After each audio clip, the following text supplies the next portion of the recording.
Très heureux de pouvoir partager ensemble ces moments. Alors certains disent que je suis slovène, c'est certainement à moitié vrai, mais est-ce que vous connaissez Anduze? Oui. Oui, hein? C'est un très beau village touristique, village des Cévennes, village pas très grand, 3500 habitants. On l'appelle aussi la porte des Cévennes. En tout cas, on tient à ce que ce soit la porte des Cévennes. Il y a beaucoup de portes dans les Cévennes. Hein. Que ce soit par la richesse de son patrimoine, la beauté de ces paysages, ces sites touristiques, que ce soit par France, que ce soit le petit train, que ce soit la bambouserie, tous ces merveilleux chemins de randonnée et le terroir qu'on trouve aussi à Anduze. Anduze est un village aux multiples facettes qui séduit par son authenticité, par son charme de ce petit village. Mais Anduze est aussi un village chargé d'histoire. Au XVIe siècle, la ville comptait plus de 7000 habitants. Donc c'était plus qu'un village à l'époque. Et il y avait des murailles, et à l'intérieur de ces murailles, dont la destruction fut ordonnée par Richelieu, suite à la signature de la paix d'Alès en 1629. Donc à l'époque, il y avait des murailles. Et j'aimerais mettre en parallèle deux textes de l'Écriture qui ne parlent pas d'Anduze, bien sûr, mais qui vont nous rappeler certaines choses. Le premier, c'est le psaume 129, à partir du verset 1 au verset 4. Un psaume qui nous parle de personnes qui ont connu des moments compliqués, des moments difficiles. Je lirai les 4 premiers versets.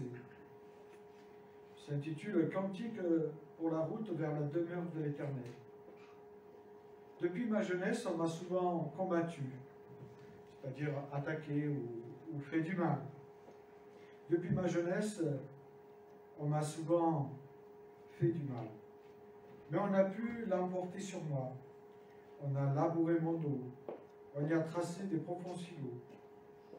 L'Éternel est juste, il est fidèle. L'Éternel a brisé les liens, préparés par les méchants, préparés pour les criminels. Un autre texte se trouve dans 2 Corinthiens, la deuxième lettre aux Corinthiens. Normalement, il y a 4 lettres. Il nous en reste plus que 2. La deuxième lettre aux Corinthiens, chapitre 4, versets 7 à 15. C'est l'apôtre Paul qui parle à cette église de Corinthe. Il leur dit, Ce trésor, nous le portons dans les vases d'argile que nous sommes, pour que ce soit la puissance extraordinaire de Dieu qui se manifeste et non notre propre capacité. Ainsi, nous sommes accablés par toutes sortes de détresse, et cependant jamais écrasés, ou jamais dans un impasse, certaines traductions. Nous sommes désemparés, mais non désespérés ou abattus, persécutés ou pourchassés, mais non abandonnés, terrassés, mais non pas anéantis. Oui, nous portons toujours et en tout lieu dans notre corps la mort de Jésus, afin que la vie de Jésus soit, elle aussi, rendue manifeste par notre corps. Car sans cesse, nous qui vivons, nous sommes exposés à la mort à cause de Jésus, afin que la vie de Jésus soit aussi rendue manifeste par notre corps mortel. Ainsi, la mort fait son œuvre en nous et la vie en vous. Nous sommes animés de ce même esprit de foi dont il est question dans cette parole de l'Écriture. J'ai cru, voilà pourquoi j'ai parlé. Nous aussi, nous croyons, et c'est pour cela que nous parlons, nous proclamons. Nous savons en effet que Dieu qui a ressuscité le Seigneur Jésus, nous ressuscitera aussi avec Jésus et nous fera apparaître avec vous en sa présence. Ainsi, tout ce que nous endurons, c'est en atteignant des hommes toujours plus nombreux, et qu'ainsi augmente le nombre de prières de reconnaissance à la gloire de Dieu. Voilà, juste m'arrêter sur ce verset 8. Abattu mais non perdu, ou accablé par toutes sortes de détresses, désemparé mais non désespéré, persécuté mais non abandonné, terrassé mais non anéanti. Quand on lit ce texte, on se demande si Dieu est vraiment au contrôle de la vie. Et quand on passe par des événements compliqués ou de détresse, on peut se poser la question, est-ce que Dieu est au contrôle de notre humanité, de nos vies? Est-ce qu'il est là vraiment? Alors pourquoi en introduction j'ai parlé d'Anduze? Premièrement parce que j'aime bien Anduze, mais tout simplement parce que derrière cette ville, il y a toute une histoire. Et dernièrement, il y a une charmante dame d'un certain âge, je précise, elle est là devant moi, qui m'a prêté un livre qui est de 1952, qui retrace la vie politique, sociale, mais bien sûr la vie religieuse en Anduze à l'époque.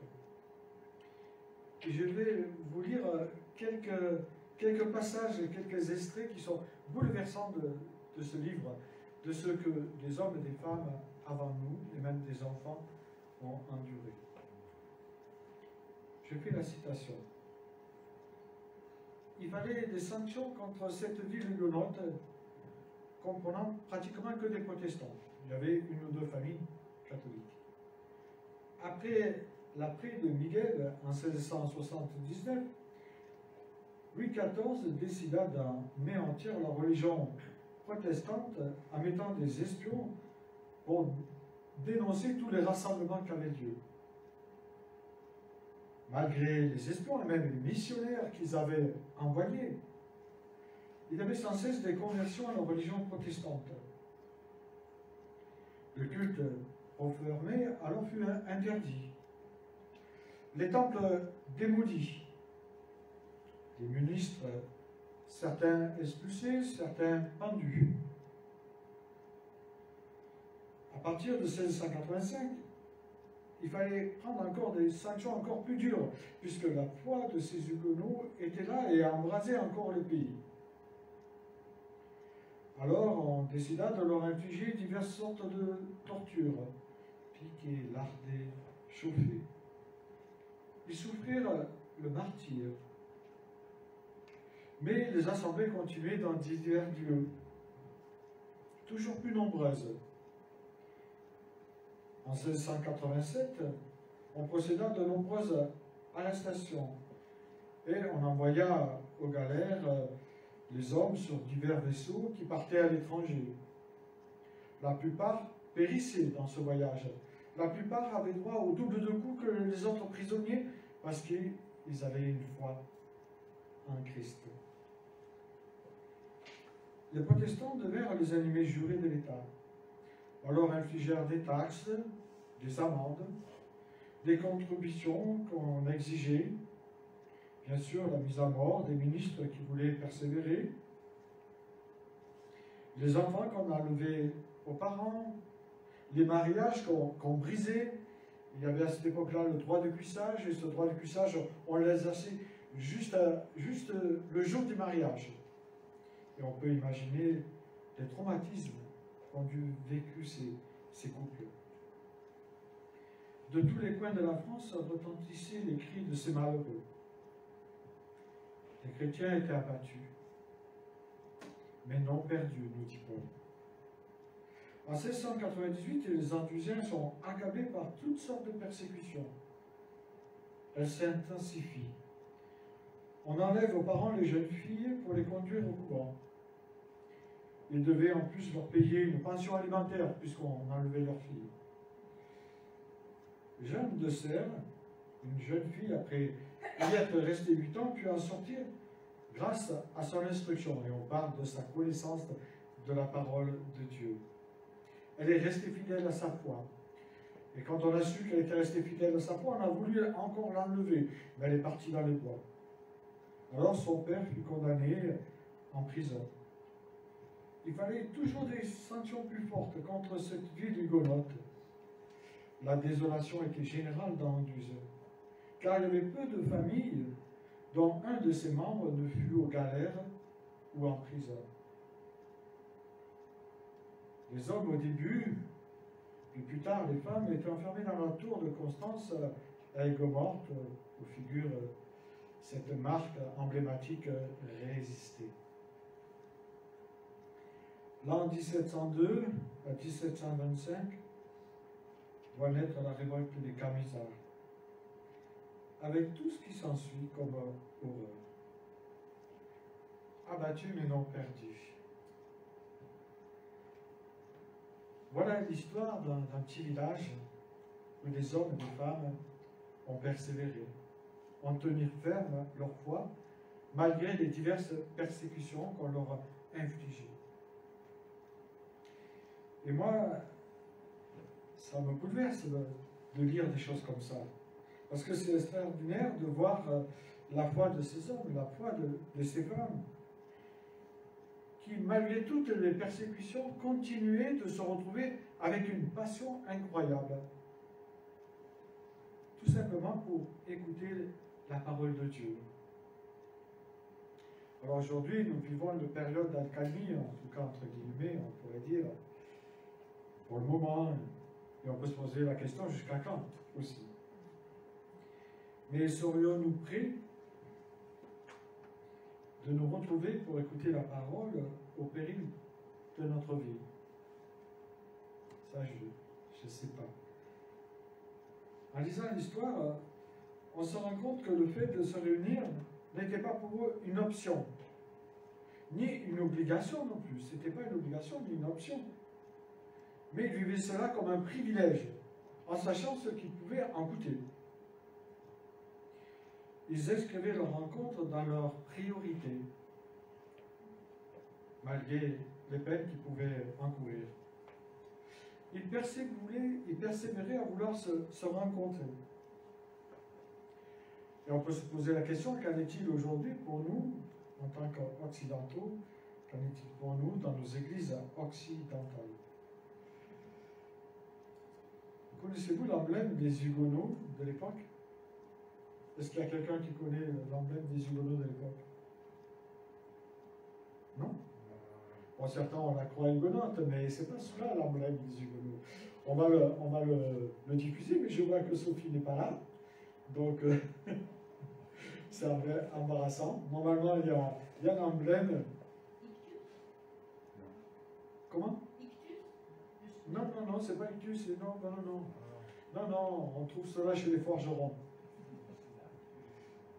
C'est un enclume. Voilà. Alors sur l'enclume, il y a écrit « Plus à me frapper on s'amuse, tant plus de marteau on y use ». L'enclume était l'emblème de la foi huguenote sur laquelle tous les marteaux se brisaient, disaient les huguenots. Pour ma part, je crois qu'il est très important d'apprendre à nos enfants l'histoire, entre guillemets, de l'Église, qui est une histoire qui a bien souvent été douloureuse. Et c'est pour cela que le peuple d'Israël, avant d'entrer dans la terre promise, justement, Moïse reçoit ces paroles, « Tu aimeras l'Éternel ton Dieu tout ton cœur, toute ton âme, toute ta force. » Que ces commandements que je te donne aujourd'hui restent gravés dans ton cœur. Tu les inculqueras, tu les apprendras à tes enfants. Et tu en parleras chez toi, dans ta maison, et quand tu marcheras sur la route, quand tu te coucheras, quand tu te lèveras, qu'ils soient attachés comme un signe sur ta main et comme une marque sur ton front. Tu les inscriras sur les poteaux de ta maison et sur les montants de tes portes. Tu les inculqueras à tes enfants. Et on voit combien il est important de connaître l'histoire de l'Église, mais aussi la parole, pour que quand nous vivons des moments difficiles, des moments où nous pouvons passer par la détresse, nous puissions nous réfugier dans cette parole. L'histoire de l'Église est une grande leçon de foi. Pour moi et pour nous, chrétiens du XXe siècle. Parfois, on est bien trop pantouflard. Parfois, on est bien dans son confort spirituel. Mais une question que j'aimerais vous poser, est-ce que vous considérez comme des témoins du Christ?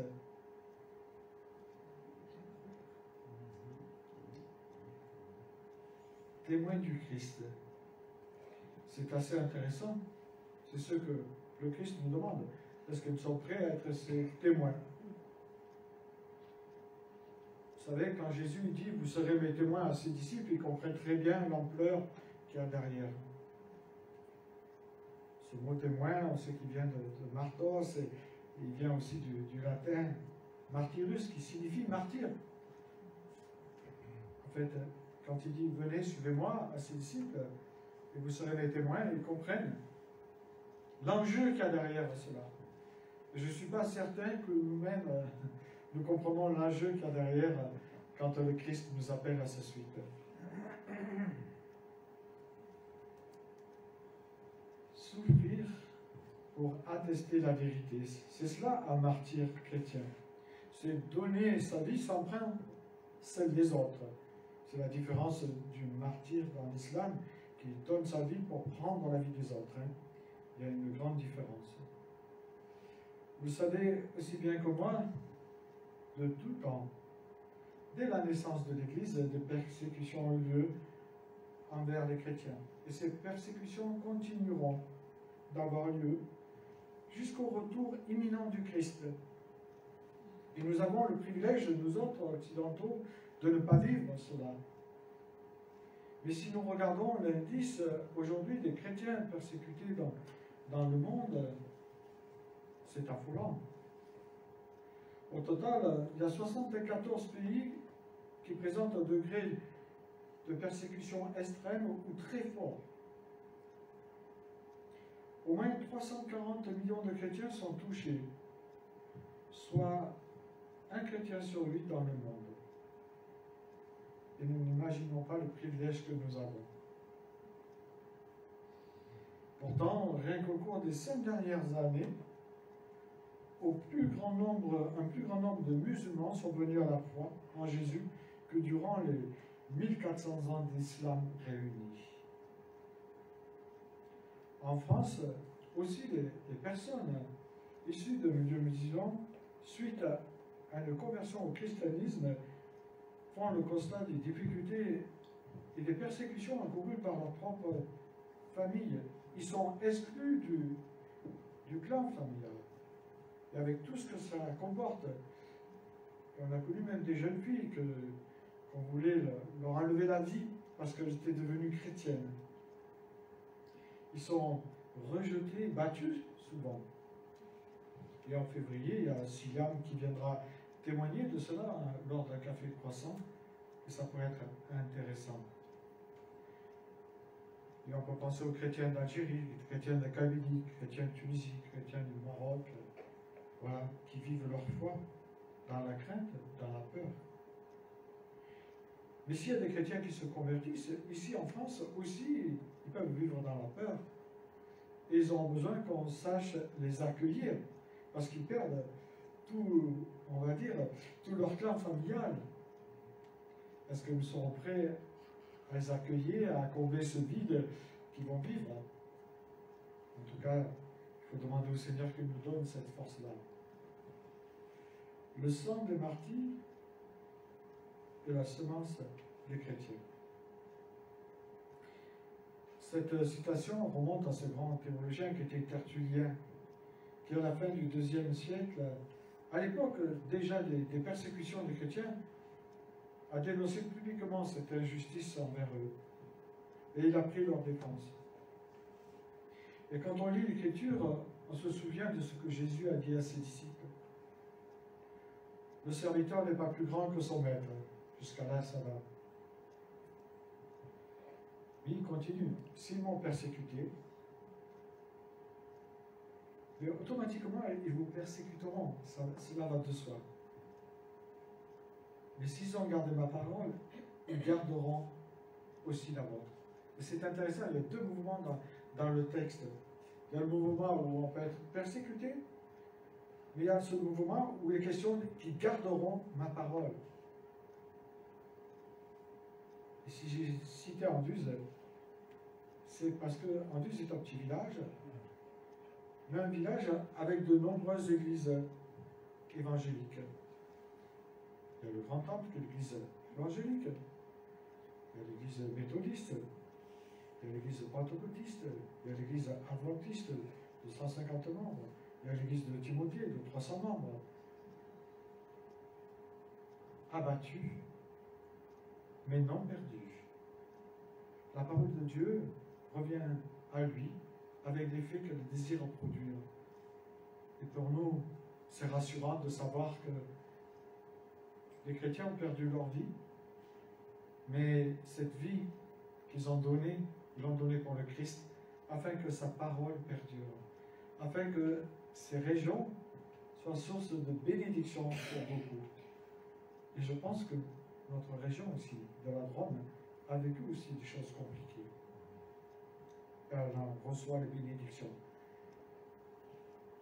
Paul ne se trompait pas quand il disait « Nous sommes pressés de toute manière, mais non réduits à l'extrémité. »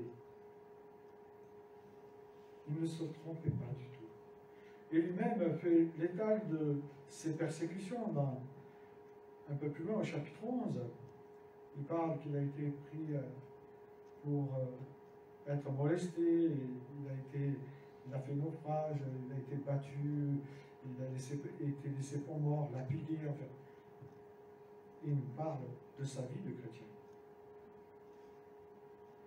Abattu mais non perdu.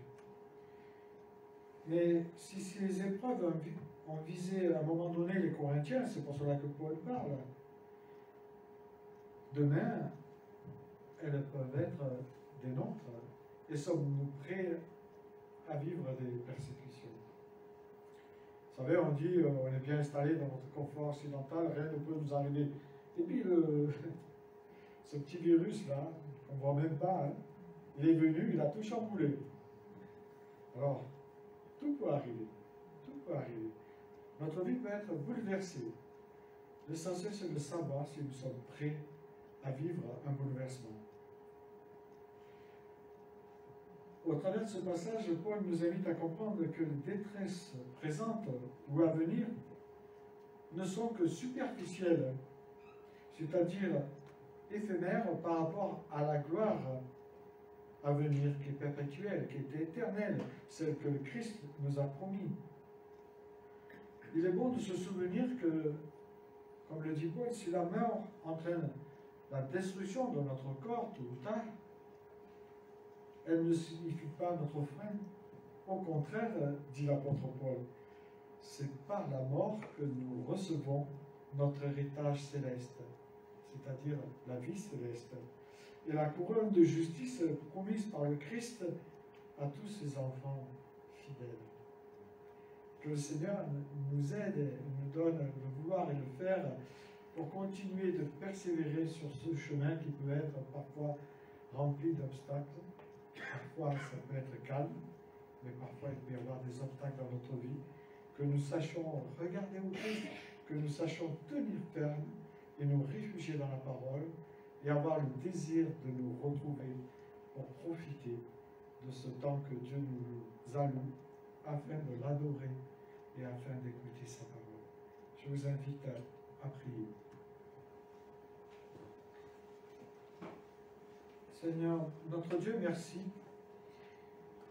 Merci pour nous rappeler que toi-même, tu as vécu des souffrances ignobles.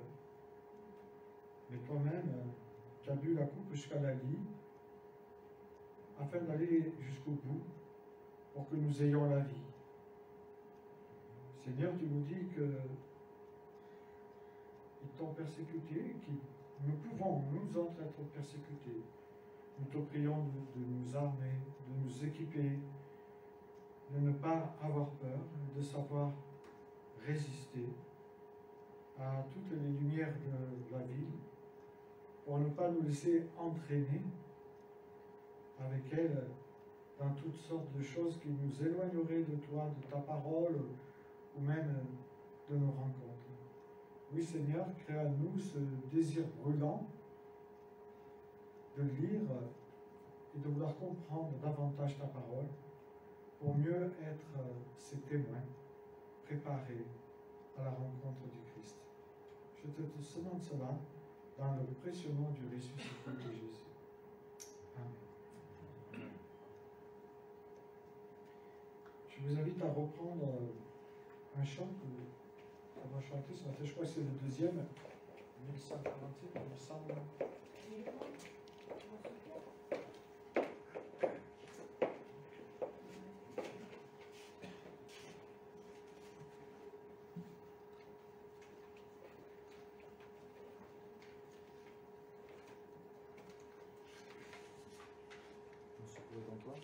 Oui. C'est le 1011. 1011.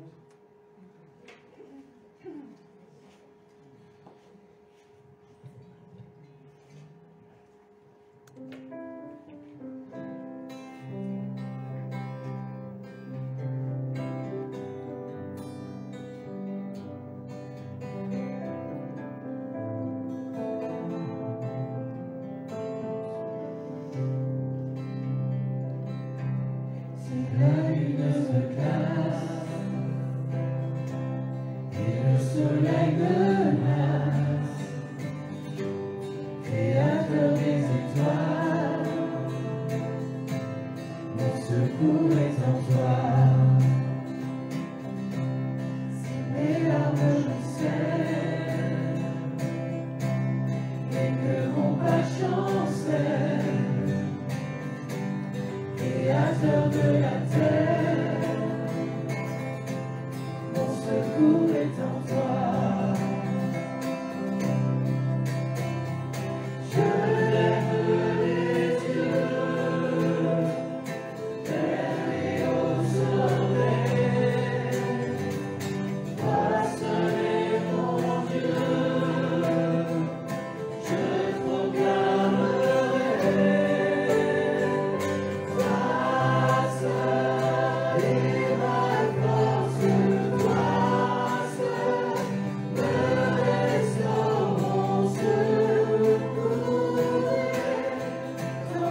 où Paul nous dit qu'est-ce qui pourra nous arracher à l'amour de Christ? La détresse, l'angoisse, la persécution, la faim, la misère, le danger ou l'épée? Mais dans tout cela, nous sommes bien plus que vainqueurs par celui qui nous a aimés. Oui, j'en ai l'absolue certitude.